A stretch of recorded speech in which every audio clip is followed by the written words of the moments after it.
আসসালামু আলাইকুম দর্শক মন্ডলী, সবাইকে আমন্ত্রণ। আবার একটা প্রেডিকশন নিয়ে আপনাদের মাঝে উপস্থিত হয়েছি। আমি শাহজাদ হোসেন লিটন। 3টি টি-20 সিরিজের 2টি টি-20 ম্যাচ অনুষ্ঠিত হয়েছে এই পর্বে এবং তৃতীয় টি-20 ম্যাচের প্রেডিকশন নিয়ে আপনাদের মাঝে উপস্থিত হয়েছি এবং তৃতীয় টি-20 ম্যাচে আজকে মুখোমুখি হচ্ছে জিম্বাবুয়ে বনাম নামিবিয়া। এই দুই দল হলো ইতিপূর্বে 2টি টি-20 ম্যাচ খেলেছে, যেখানে 2টি টি-20 ম্যাচে জিম্বাবুয়ে জয়লাভ করেছে। প্রথম টি-20 ম্যাচটি জিম্বাবুয়ে 33 রানে জয়লাভ হয় এবং দ্বিতীয় টি-20টা তারা 5 উইকেট এবং 11 বল হাতে রেখে জয়ের লক্ষ্যে পৌঁছে যায় জিম্বাবুয়ে। দুই দলের হেড টু হেড রেকর্ড খেয়াল করলে সেখানে নামিবিয়া অবশ্যই এগিয়ে। দুই দল টি-20তে মোট 13 বার মুখোমুখি হয়েছে, যেখানে 7টি টি-20 ম্যাচ নামিবিয়া দল জয়লাভ করেছে এবং 6টি টি-20 ম্যাচ জিম্বাবুয়ে জয়লাভ করেছে। যেটা লাস্ট 2 ম্যাচে অবশ্য জিম্বাবুয়ে ধারাবাহিকভাবে জয়লাভ করেছে। শক্তিশালী সব দিক দিয়ে মনে হচ্ছে যে জিম্বাবুয়ে আজকের ম্যাচে এগিয়ে থাকবে। কুইন্স স্পোর্টস ক্লাবে বাংলাদেশ সময় আজকে বিকেল 5:30 ম্যাচটি অনুষ্ঠিত হবে। ম্যাচটি অবশ্যই আপনারা উপভোগ করবেন। আর এই ম্যাচের প্রেডিকশন নিয়ে যেতে আপনাদের মাঝে উপস্থিত হয়েছি।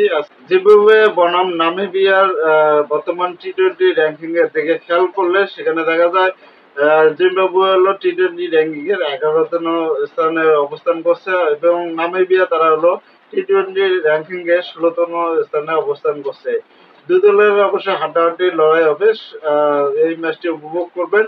জিম্বাবুয়ে যেহেতু 2-0 এগিয়ে আছে, তারা চাইবে আজকের ম্যাচে হারিয়ে তারা হোয়াইট ওয়াশ করতে এবং আজকে নামিবিয়ার জন্য আজকে হোয়াইট ওয়াশ এড়ানোর ম্যাচ।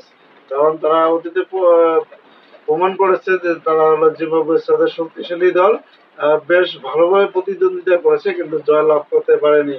আমরা দেখে নেব দুই দলের সম্ভাব্য প্লেইং একাদশ। প্রথমে জিম্বাবুয়ের। দর্শক, এবারে চলুন আমরা নামিবিয়ার সম্ভাব্য প্লেইং একাদশ দেখে নেই। দুই দলের মোটামুটি আমরা একাদশ দেখে নিয়েছি। আর শক্তিশালী সব দিক দিয়ে ডিপার্টমেন্টে আজকের প্রেডিকশনে আমি জিম্বাবুয়েকে তাদেরকে আমি 70% জয়ের সম্ভাবনা এগিয়ে রাখছি এবং নামিবিয়া তাদেরকে 30% এগিয়ে রাখছি। তবে দুই দলে শেষ পর্যন্ত অবশ্য লড়াই করবে। প্রথম ব্যাটিং বা সেকেন্ড ব্যাটিং বলতে তেমন কোনো কিছু নাই।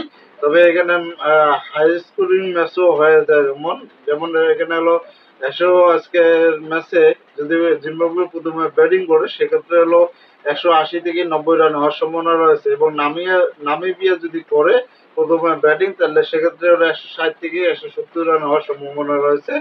কিন্তু আজকের ম্যাচে জিম্বাবুয়ে জয়লাভ করবে, এটা কনফার্ম মনে করেন। যেহেতু সব দিক দিয়ে এগিয়ে রাখছি আমি জিম্বাবুয়েকে, সেক্ষেত্রে জিম্বাবুয়ে জয়ের সম্ভাবনাটাও বেশি রয়েছে। ধন্যবাদ সবাইকে, ভালো থাকবেন, সুস্থ থাকবেন। এই হাড্ডাহাড্ডি লড়াই আজকে কে জয়লাভ করবে কমেন্ট করে জানাবেন।